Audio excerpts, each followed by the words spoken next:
바로 말씀 보도록 하겠습니다. 오늘 말씀의 제목은 백마와 그것을 탄 자입니다. 요한계시록 19장 11절에서 16절까지입니다.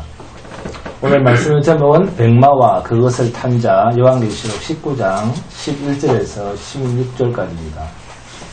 함께 봉독하도록 하겠습니다. 시작. 또 내가 하늘이 열린 것을 보니 보라 백마와 그것을 탄 자가 있으니 그 이름은 충신과 진실이다. 그가 공의로 심판하며 싸우더라. 그 눈은 불꽃 같고 그 머리에는 많은 관들이 있고 또 이름 쓴 것 하나가 있으니 자기밖에 아는 자가 없고 또 그가 피 뿌린 옷을 입었는데 그 이름은 하나님의 말씀이라 칭하더라. 하늘에 있는 군대들이 희고 깨끗한 세마포 옷을 입고 백마를 타고 그를 따르더라. 그의 입에서 예리한 금이 나오니 그것으로 만국을 치겠고 친히 그들을 철장으로 다스리며 또 친히 하나님 곧 전능하신 이의 맹렬한 진노의 포도주 틀을 밟겠고 그 옷과 그 다리에 이름을 쓴 것이 있으니 만왕의 왕이요 만주의 주라 하였더라. 아멘.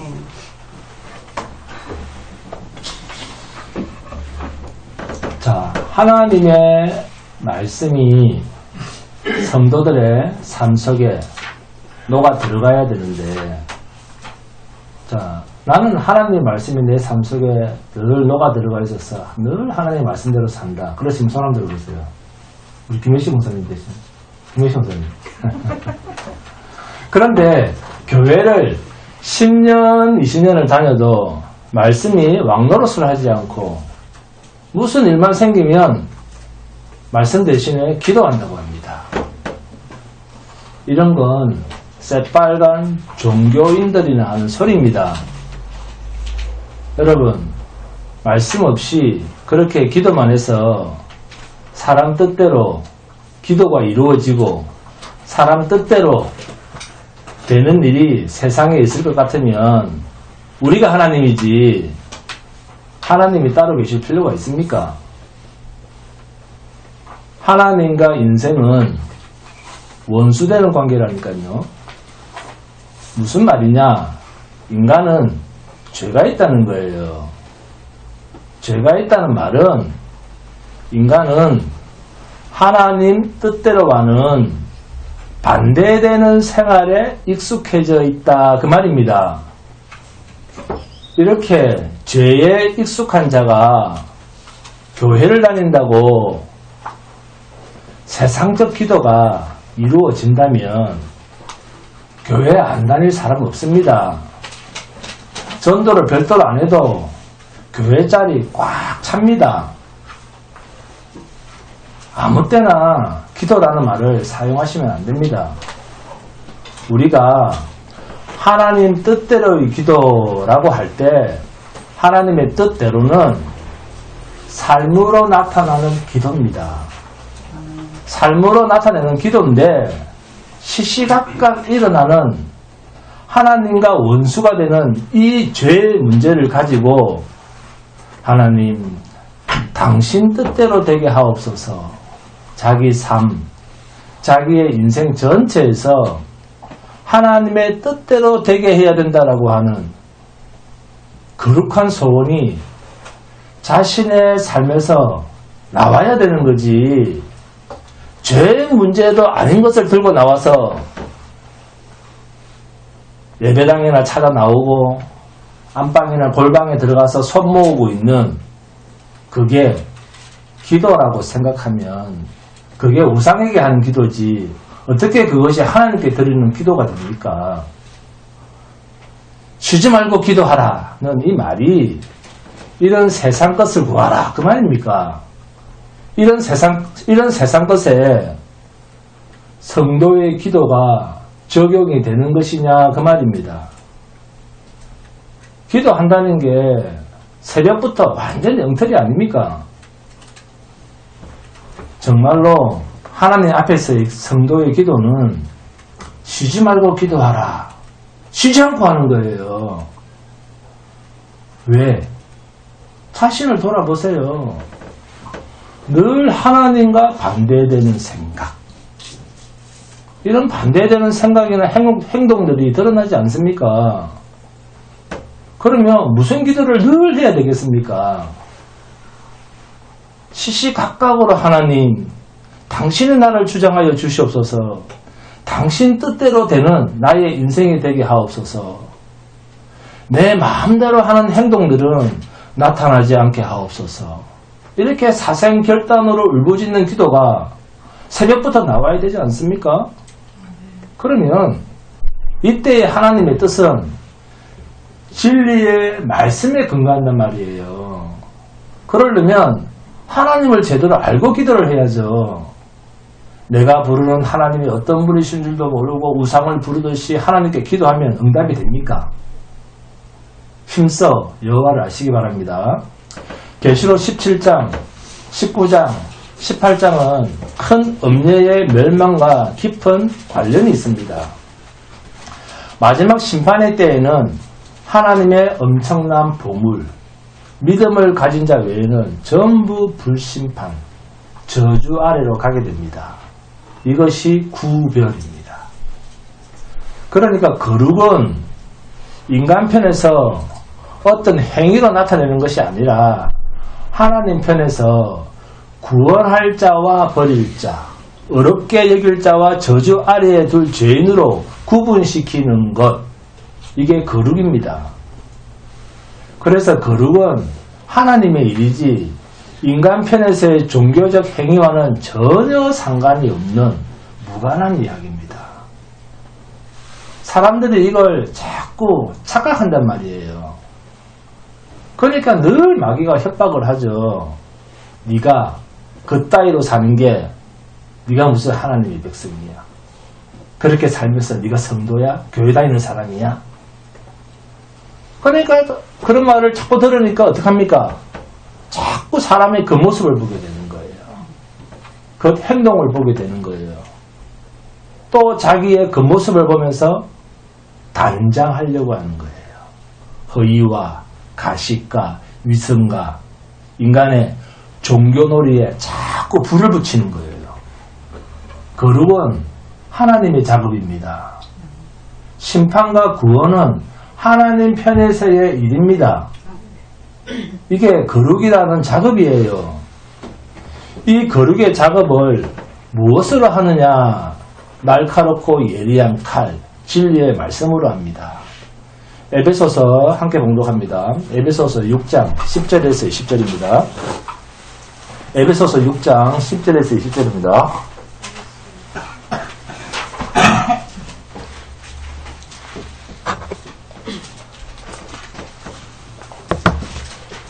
시작. 끝으로 너희가 주 안에서와 그 힘의 능력으로 강건하여지고 마귀의 관계를 능히 대적하기 위하여 하나님의 전신갑주를 입으라. 우리의 씨름은 혈과 육을 상대하는 것이 아니요 통치자들과 권세들과 이 어둠의 세상 주관자들과 하늘에 있는 악의 영들을 상대합니다. 그러므로 하나님의 전신갑주를 취하라. 이는 악한 날에 너희가 능히 대적하고 모든 일을 행한 후에 서기 위함이라. 그런즉 서서 진리로 너희 허리띠를 띠고 의의 호신경을 붙이고 평안의 복음이 준비한 것으로 신을 신고 모든 것 위에 믿음의 방패를 가지고 이로써 능히 악한 자의 모든 불화살을 소멸하고 구원의 투구와 성령의 근곳 하나님의 말씀을 가지라. 모든 기도와 간구를 하되 항상 성령 안에서 기도하고 이를 위하여 깨어 구하기를 항상 힘쓰며 여러 성도를 위하여 구하라. 또 나를 위하여 구할 것은 내게 말씀을 주사 나로 입을 열어 복음의 비밀을 담대히 알리게 하옵소서 할 것이니 이 일을 위하여 내가 쇠사슬에 매인 사신이 된 것은 나로 이 일에 당연히 할 말을 담대히 하게 하려 하십니다. 아멘. 전신갑주를 입고 세상 임금 마귀와 싸워야 되는 성도의 무기는 하나밖에 없습니다. 뭐죠? 성령의 칼입니다. 네, 곧 진리의 말씀입니다. 그러니까 성도가 가져야 할 무기는 돈도 아니요. 새벽부터 구하잖아요. 제가 돈이 필요하면 뭐라 그랬습니까? 그 새벽에 나가서 일하라 그랬죠. 네? 돈이 필요하면 일을 해야지 왜 교회 와서 돈을 구합니까? 권력도 아니요, 건강도 아니요, 잘남도 아니요, 행복도 아니요, 무슨 종교적인 거룩함도 아니요. 뭡니까? 오직 주 예수 그리스도 십자가의 피, 진리입니다. 이게 하나님의 말씀이라고 하는 포장지에 쌓여있는 내용물이에요. 우리가 하나님의 말씀이라고 할 때 말씀이란 이 세상 천지를 짓기도 전에 창세전 약속하신 당신님의 말씀이 이루어진 것, 하나님의 약속이 성취된 것, 이것을 하나님의 말씀이라는 말로 이야기합니다. 본문 13절입니다. 또 그가 피 뿌리는 옷을 입었는데 그 이름은 하나님의 말씀이라 칭하더라 하면 주님이 하나님이 약속하신 것을 성취 이루신 분이요, 이게 십자가 사건이다 그 말입니다. 그러니까 주님이 재림하셨다라고 하는 말은 이제 뭐만 남았다? 최후 심판만 남았다 그 뜻입니다. 그리고 하나님 나라의 완성이라고 하는 말은 한편으로는 영원한 불못이 완성되었다라는 뜻을 담고 있는 말입니다. 그죠? 하나님 나라가 완성되면 그 반대편에 뭐가 있습니까? 영원한 불못도 완성되었다 그 말이잖아요. 자, 여기서 질문을 하겠습니다. 요한계시록 1장에서 마지막 22장까지 재림하신 예수님의 사건이 등장합니까? 안 합니까? 그렇습니다. 안 합니다. 없습니다. 요한계시록 1장 1절부터 22장 21절까지 이 땅에 재림하신 예수는 없습니다. 계시록 22장 20절입니다. 함께 봉독합니다. 계시록 22장 20절 시작. 이것들을 정언하신 이가 이르시되 내가 진실로 속히 오리라 하시거늘 아멘. 주 예수여 오시옵소서 하며. 오셨다는 말입니까? 아직도 안 오셨다는 말씀입니까? 아직 안 오셨다. 이것을 정언하시니 요한계시록 전체를 정언하신 이가 아직 안 오셨기 때문에 내가 속히 오리라. 예, 아멘. 주 예수여 속히 오시옵소서. 이렇게 말하고 있지 않습니까? 자, 계시록 22장 7절입니다. 함께 봉독합니다. 계시록 22장 7절 시작. 보라 내가 속히 오리니 이 두리마리의 예언의 말씀을 지키는 자는 복이 있으리라 하더라 하면 속히 온답니까? 왔답니까? 오리니. 그죠? 계시록 22장 12절입니다. 함께 봉독합니다. 22장 12절 시작. 보라 내가 속히 오리니 내가 줄 상이 내게 있어 각 사람에게 그가 행한 대로 갚아주리라 하면 오신답니까? 오셨답니까? 오신다. 그죠? 요한계시록에는 재림하신 예수는 없습니다. 재림하신 예수님은 아직 안 오셨습니다. 자, 그런데 계시록을 보면 오신 것처럼 이야기를 하지 않습니까? 이것을 뭐라 그런다? 환상이라고 합니다. 계시록은 사도 요한이 본 환상입니다. 아멘? 그러면 안 오셨으니까 오실 그분은 예수님인데 근데 뭐로 봤습니까? 환상으로 봤죠. 환상으로 봤으니까 그분의 구체적인 모습이 나오겠다 안 나오겠다? 구체적인 모습을 안 나오는 거예요. 그래서 나오지 않습니다. 그런데도 우리는 백마를 탔다 그러면 마치 오신 것처럼 선입견을 가지고 쉽게 누구다? 예수님이다. 이렇게 선입견을 가지고 말을 한다는 거예요. 근데 틀린 것은 아니에요. 근데 요한계시록을 읽을 때, 책을 읽을 때 이렇게 먼저 선입견을 가지고 판단을 하고 성경을 읽어버리면 여기에 이름에 붙어서 나오는 장면들을 마치 당장 이루어진 것처럼 착각하면서 해석을 하는 오류를 범할 수 있다는 겁니다. 그러니까 재림하신 예수님이 이 땅에서 행하시는 일처럼 착각할 수 있다는 것입니다. 백마를 탔다라는 이 말도 3단 논법으로 볼 땐 분명히 예수님 맞습니다. 그럼에도 불구하고 직접적으로 예수 또는 어린 양 예수라고 하는 말을 쓰지 않고 백마를 탔다. 그 이름을 자기밖에는 아는 이가 없다. 왜 자꾸 이런 이야기를 쓰고 두리뭉술하고 정확히 직시하는 말이 아닌 말로 자꾸 나타내는가? 자, 계시록 16장 17절입니다. 자, 함께 봉독합니다. 계시록 16장 17절. 시작. 일곱째 천사가 그 대접을 공중에 쏟음에 큰 음성이 성전에서 보좌로부터 나서 이르되 되었다 하시니 아멘. 예? 일곱째 대접 대항 때 천사가 일곱 번째 대접 재앙을 어디다 쏟았습니까?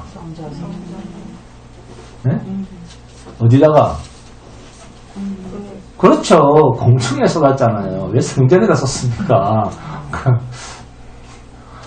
자, 공중에 쏟았다는 말은 에베소서 2장 2절이나 에베소서 6장 12절에 악의 세력의 기초가 되는 공중 권세 잡은 자가 주장하는 영역을 일곱 대적 재앙이 공중, 악의 권세 잡은 자 공중, 그 영성을 초토화시킨다는 심판 사건에 근거한 이야기가 바로 공중입니다. 공중.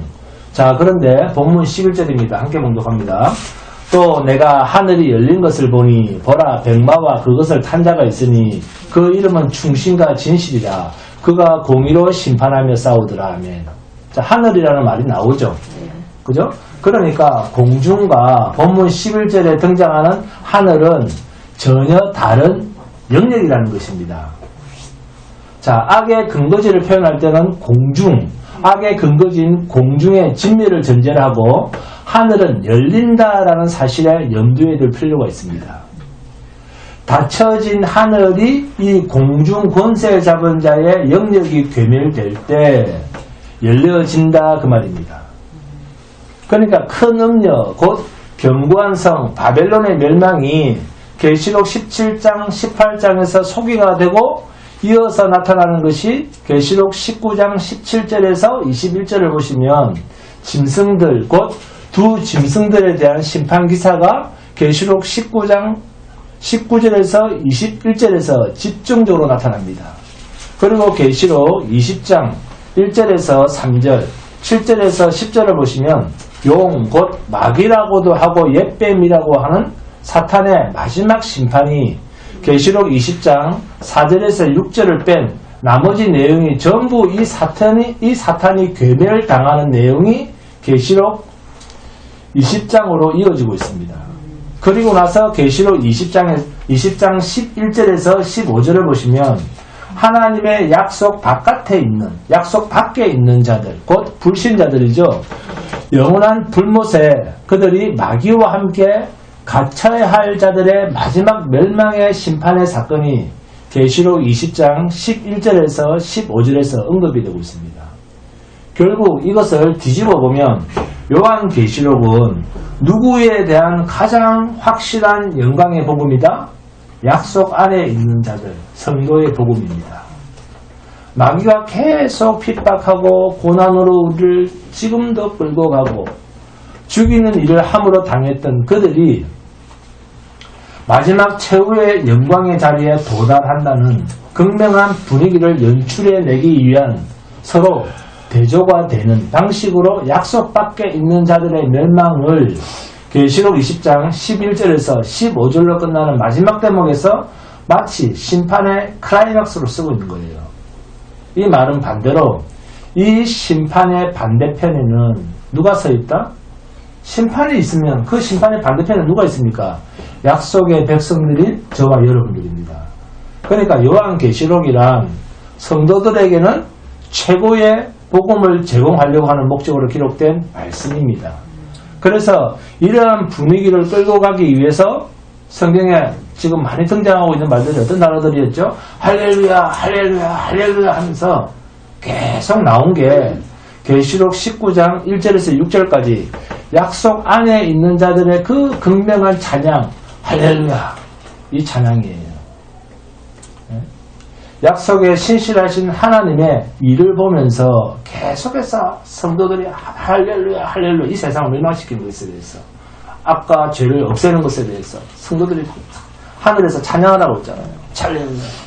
이 찬양의 도가 더해가는 그 분위기로서 이 계시록을 끌고 가고 있지 않습니까?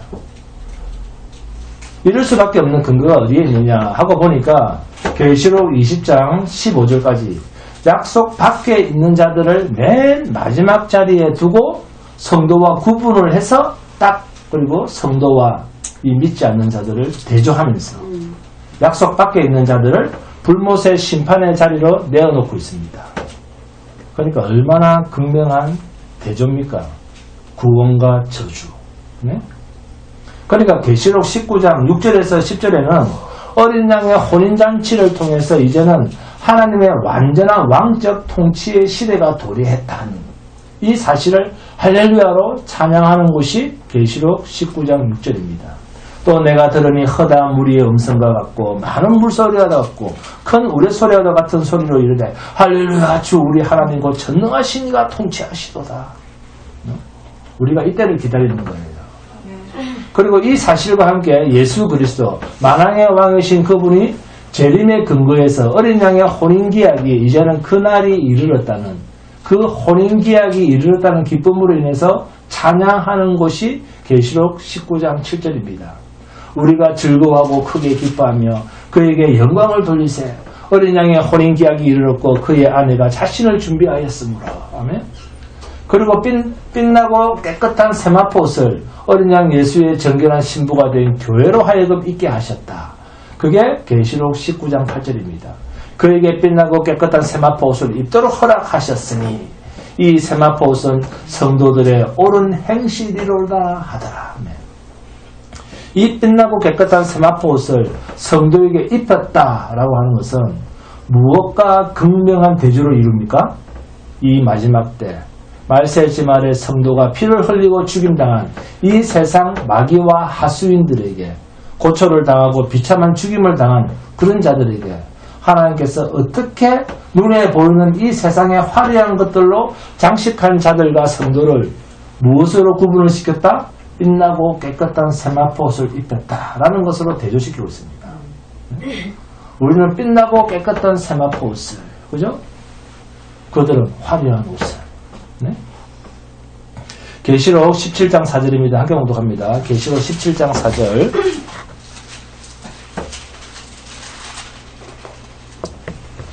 그 여자는 자줏빛과 붉은빛 옷을 입고 금과 보석과 진주로 꾸미고 손에 금잔을 가졌는데 가증한 물건과 그의 음행에 더러운 것들이 가득하더라. 그죠? 이 세상 마귀는, 짐승들은, 이 세상은, 예수 믿지 않는 자들은 다 무엇을 입고? 자줏빛을 입고 붉은빛 옷을 입고 금과 보석과 진주로 꾸미고 손에 금잔을 가졌다 했는데 이러한 것들은 하나님께서 주 예수 그리스도의 피로 깨끗게 하사 입히신 빛나고 깨끗한 세마포 옷과 구분을 시키는 저주받을 옷으로 대비를 시키고 있지 않습니까? 그러니까 하나님의 나라에는 자줏빛 옷이, 붉은빛 옷이 금과 보석과 진주로 꾸미고 손에 금잔을 가졌다는 것이 영광이 되고 자랑이 될 수 없는 나라라는 것입니다. 본문 12절에서 14절 함께 봉독합니다. 본문 12절에서 14절 시작. 그 눈은 불꽃 같고 그 머리에는 많은 관들이 있고 또 이름 쓴 것 하나가 있으니 자기밖에 아는 자가 없고 또 그가 피 뿌린 옷을 입었는데 그 이름은 하나님의 말씀이라 칭하더라. 하늘에 있는 군대들이 희고 깨끗한 세마포 옷을 입고 백마를 타고 그를 따르더라. 12절에 그 눈은 불꽃 같고 여기에 줄을 긋고 1번 이렇게 적습니다. 그 머리에는 많은 관들이 있고 여기에 줄을 긋고 2번 이렇게 씁니다. 또 이름 쓴 것 하나가 있으니 자기밖에는 아는 자가 없고 여기에 줄을 긋고 3번 이렇게 씁니다. 자, 그리고 17장 3절입니다. 함께 봉독합니다. 17장 3절 시작. 곧 성령으로 나를 데리고 광야로 가니라. 내가 보니 여자가 붉은빛 짐승을 탔는데 그 짐승의 몸에 하나님을 모독하는 이름들이 가득하고 7머리와 10뿔이 있으며. 아멘. 여자가 붉은빛 짐승을 탔는데 그 짐승의 몸에 하나님을 모독하는 이름이 가득하고, 자, 여기에 줄을 긋고 3번 이렇게 씁니다. 조금 전 3번 이렇게 씁니다. 여자가 붉은빛 짐승을 탔는데 그 짐승의 몸에 하나님을 모독하는 이름들이 가득하고, 여기에 길게 줄을 긋고 3번 이렇게 씁니다. 조금 전 본문 12절에서 또 이름 쓴 것 하나가 있으니 자기밖에 아는 자가 없고, 자, 여기에 제가 3번이라고 쓰라고 했죠. 예. 여기에 이름이라는 말이 있잖아요. 이름. 이 이름과 계시록 17장 3절의 이름과 대조를 시키고 있습니다. 그리고 계시록 17장 4절에 그 여자는 자줏빛과 붉은빛 옷을 입고 금과 보석과 진주로 꾸미고 손에 금잔을 가졌는데 가증한 물건과 그의 음행에 더러운 것들이 가득하더라. 그 여자는 자줏빛과 붉은빛 옷을 입고 금과 보석과 진주로 꾸미고 손에 금잔을 가졌는데, 자, 여기에 줄을 긋고 2번 읽겠습니다. 계시록 19장 8절에서는 빛나고 깨끗한 세마포 옷을 입었는데, 계시록 17장 4절에서는, 자, 구분이 됩니까? 계시록 19장 8절에서는 빛나고 깨끗한 세마포 옷을 입었잖아요. 그런데 계시록 17장 4절에서는 세상적으로 엄청나게 화려한 옷을 입었다는 것으로 대접을 시키고 있잖아요. 그죠?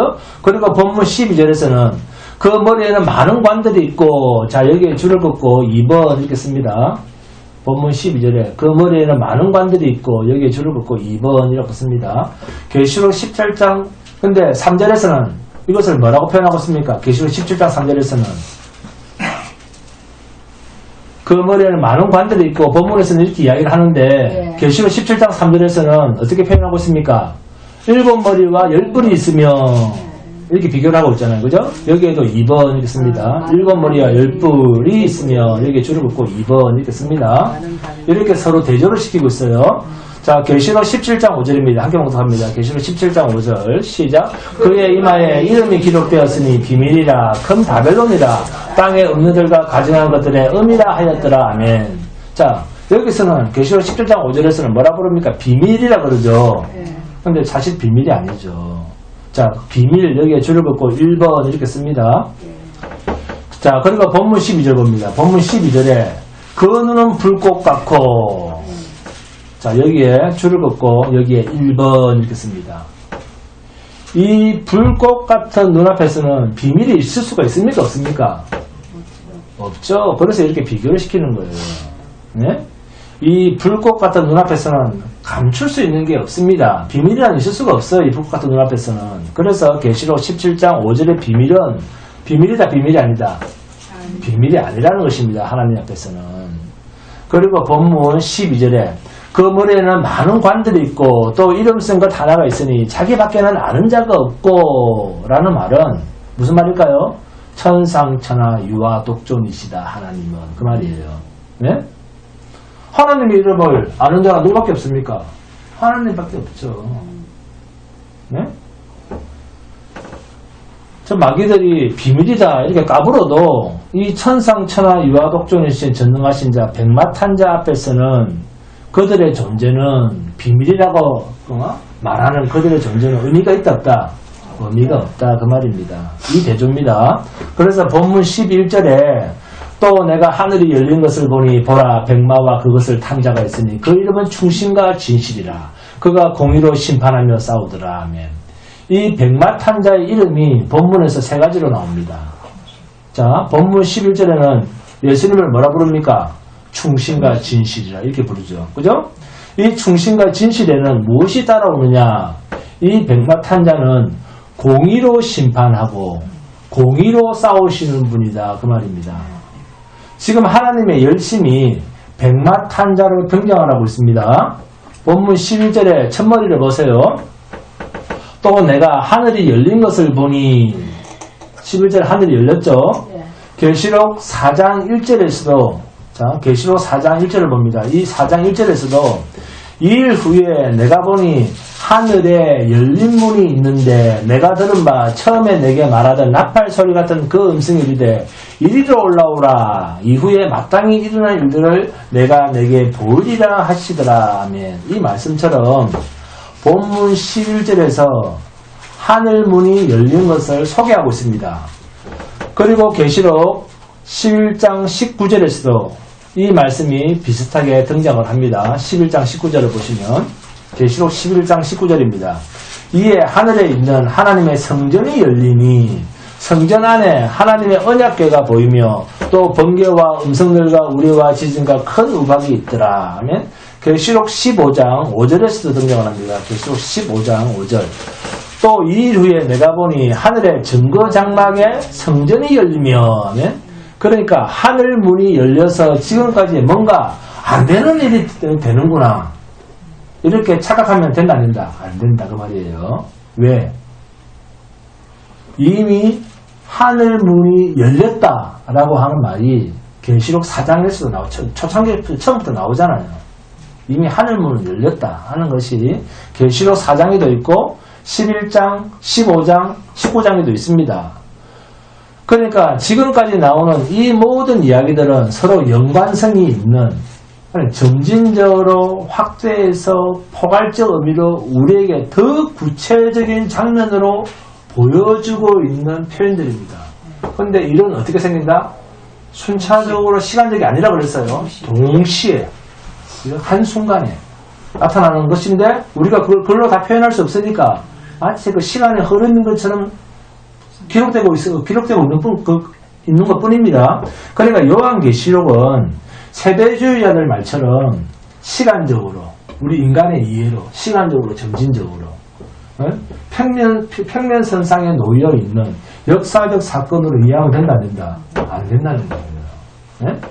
그래서 계시록 17장 14절입니다. 함께 공부합니다. 계시록 17장 14절 시작. 그들이 어린 양과 더불어 싸우더니와 어린 양은 만주해 주시어 만왕의 왕이시므로 그들을 이기실 터이요 또 그와 함께 있는 자들 곧 부르심을 받고 택하심을 받은 진실한 자들도 이기리로다. 아멘.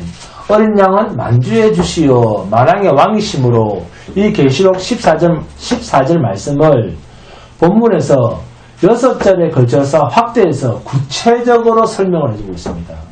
네? 이 어린 양에 대해서 예수 그리스도에 대해서.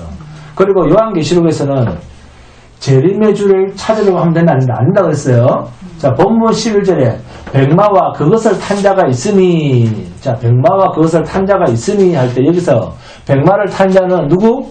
예수님인데, 그런데 백마를 탄 자를 바로 예수님이다 이렇게 다이렉트로 해석을 하면 그분이 오셔서 다 수행하는 일로 재림에서 하는 일로 착각하게 된다는 거예요. 네? 그렇게 이야기를 하게 된다는 거예요. 그런데 그렇게 되면 문제가 생깁니다. 그러면 이 본문은 무엇과 깊은 관련이 있느냐? 계시록 17장에 이 큰 음녀 곧 견고한 성 바벨론이 멸망하는 것과 관련지어서 연결을 해야 됩니다. 그러면 이 백마탄자의 등장과 함께 이 전쟁은 뭡니까? 본문 14절입니다. 함께 봉독합니다. 이 전쟁은 무엇이냐? 자, 본문 14절에 하늘에 있는 군대들이 희고 깨끗한 세마포 옷을 입고 백마를 타고 그를 따르더라. 아멘. 자, 군대들 이야기가 나오죠. 백마 탄자의 등장과 하늘에 있는 군대들이 희고 깨끗한 세마포 옷을 입고 백마를 타고 그분을 따르는 이들이 누굽니까? 구원받은 약속의 백성들입니다. 그런데 이들이 군대라고 했는데, 자, 이 군대의 복장이 어떻습니까? 무기가 하나도 없잖아요. 칼도 없고 방패도 없습니다. 뭐만 입고 있습니까? 옷만 입고 있습니다. 희고 깨끗한 세마포옷을 입었다. 이것이 하나님의 군대인 이 세상에서의 성도들의 완전한 전신갑주예요. 이게 우리의 모습입니다. 그리고 본문 16절을 보시면 본문 16절에 그 옷과 그 다리에 이름을 쓴 것이 있으니, 그죠? 그 옷과 그 다리에 이름을 쓴 것이 있으니 그 옷과 그 다리에 만왕의 왕이여 만주해 주라. 네? 계시록 17장 14절에 그 어린 양과 방불한 자임이 분명합니다. 어린 양은 만주해 주시어 만왕의 왕이시므로 백마 탄 자는 주 예수 그리스도여 어린 양 예수입니다. 자, 그런데도 이 백마 탄 자의 이름을 자, 본문 11절에서 뭐라고 부릅니까? 충신과 진실이라. 하나님은 처음부터 선악을 심판하시는데 은밀한 것까지도 심판하신다고 성경은 말씀합니다. 요한계시록 20장 11절 12절입니다. 또 내가 크고 흰 보좌와 그 위에 앉으신 이를 보니 땅과 하늘이 그 앞에서 피하여 간데 없더라. 또 내가 보니 죽은 자들이 큰 자나 작은 자나 그 보좌 앞에 서 있는데 책들이 펴있고 또 다른 책이 펴졌으니 곧 생명책이라. 죽은 자들이 자기 행위를 따라 책들에 기록된 대로 심판을 받으니. 하나님은 공의로 심판하시는 분입니다. 공의로 심판하시는데 필요한 것이 본문 12절입니다. 본문 12절 봅니다. 그 눈은 불꽃 같고 숨길 수가 없어야 되죠. 공의 앞에서 심판을 받으려면. 그 눈은 불꽃 같고 그 머리에는 많은 관들이 있고 또 이름 쓴 것 하나가 있으니 자기밖에는 아는 자가 없고 공의로 심판하신 자의 자격 조건이죠. 네? 그 눈은 불꽃 같고 공의로 싸우시고 심판하신 자는 이름 속에 감추어진 또 다른 표현 세 가지. 그 눈은 불꽃 같아. 이것은 요한계시록 1장 14절과 계시록 2장 18절과 병행을 이루는 구절입니다. 자, 함께 봉독합니다. 계시록 1장 14절입니다.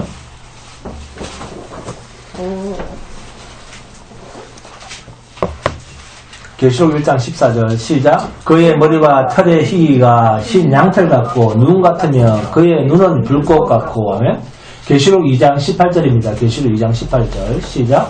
두아디라 교회의 사자에게 편지하라. 그 눈이 불꽃 같고 그 발이 빛난 주석과 같은 하나님의 아들이 계시되 라는 이 말씀대로 백마탄 자의 형상이 이렇게 똑같이 말을 하고 있습니다. 이분 앞에서는 세상을 지으시고 만물을 만드신 그분 앞에서는 감추고 숨겨질 것이 있다 없다라고 하는 사물의 본질, 인간의 본질까지도 완전히 꿰뚫고 보시는 완전한 통찰력을 지니고 계신 분이신 것을 그분은 그 눈은 불꽃 같고 라고 하시면서 창조주의 전능하심을 이 말로 대신하고 있습니다. 그리고 그분은 공의로 심판하시는데 이 공의는 지으신 공의라고 하는 하나님의 공의의 기준이 뭘까요?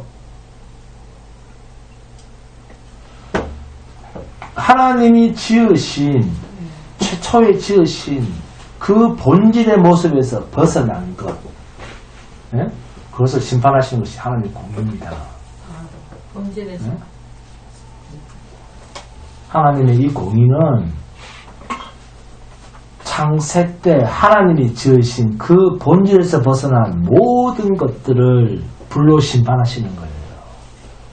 그런데 이것을 어떻게 우리 인간이 행동으로 거룩하게 지겠다고 껄떡거리는 겁니까? 즉 하나님의 공의 앞에서는 살아남을 자가 없다 그 말이에요.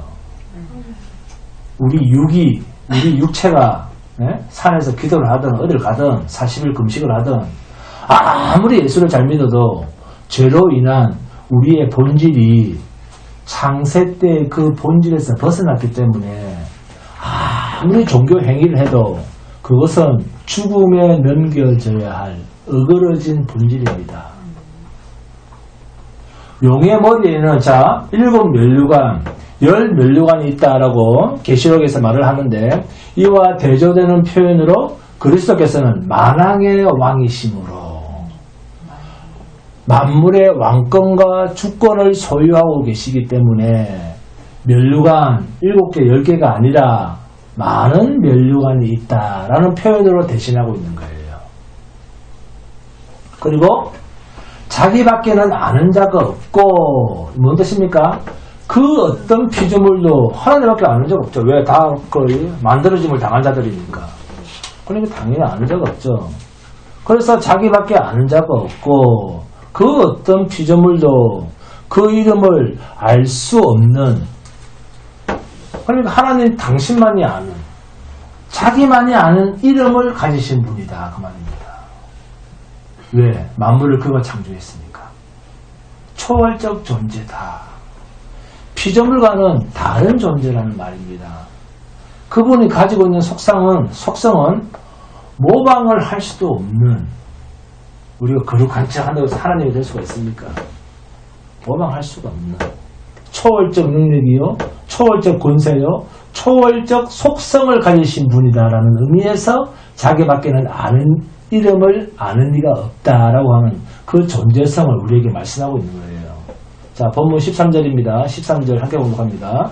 본문 13절 시작. 또 그가 피 뿌린 옷을 입었는데 그 이름은 하나님의 말씀이라 칭하더라. 에돔 족속이 이스라엘을 대적하는 그 에돔 족속에 대한 하나님의 심판을 말하는 이사야서 63장 1절에서 6절을 배경으로 표현하는 내용입니다. 그리고 본문 13절에서 피 뿌린 옷을 입었는데 그 이름은 하나님의 말씀이라. 자, 말씀은 헬라어로 뭡니까? 로고스입니다. 이 로고스는 요한복음 1장 1절에 태초에 말씀이 계시니라. 이 말씀이 하나님과 함께 계셨으니 이 말씀은 곧 하나님이시니라. 아멘. 여기서 나오는 말씀과 똑같은 뜻입니다. 요한복음에서 말하는 말씀은 인격화가 되고 성육신이 된 예수님을 말합니다. 그런데 본문 13절에서는 또 그가 피 뿌린 옷을 입었는데 그 이름은 하나님의 말씀이라 칭하더라. 이렇게 표현하고 있어요. 본문 13절에서는. 그러면 이 하나님의 말씀은 누구에게 적용이 됩니까? 본문 14절에 하늘에 있는 군대들이 희고 깨끗한 세마포 옷을 입고 백마를 타고 그를 따르더라. 본문 13절에 피 뿌린 옷이니까 뭐가 생각납니까? 예수님이 생각나죠. 죽임당한 피를 흘리신 그 피로 말미암아 희고 깨끗한 세마포 옷을 입게 된 자들의 뭐라는 겁니까? 메시아라는 거예요. 그죠? 구속의 주라는 겁니다. 요한복음 4장 봅니다. 요한복음 4장 31절에서 34절입니다. 요한복음 4장 31절에서 34절.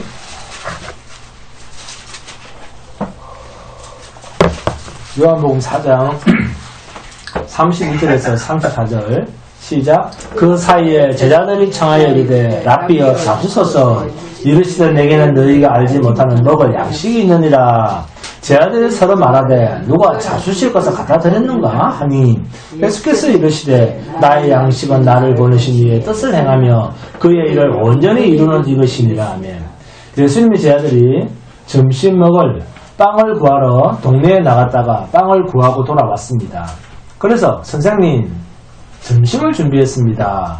드십시오 했는데 주님의 대답이 어떻습니까?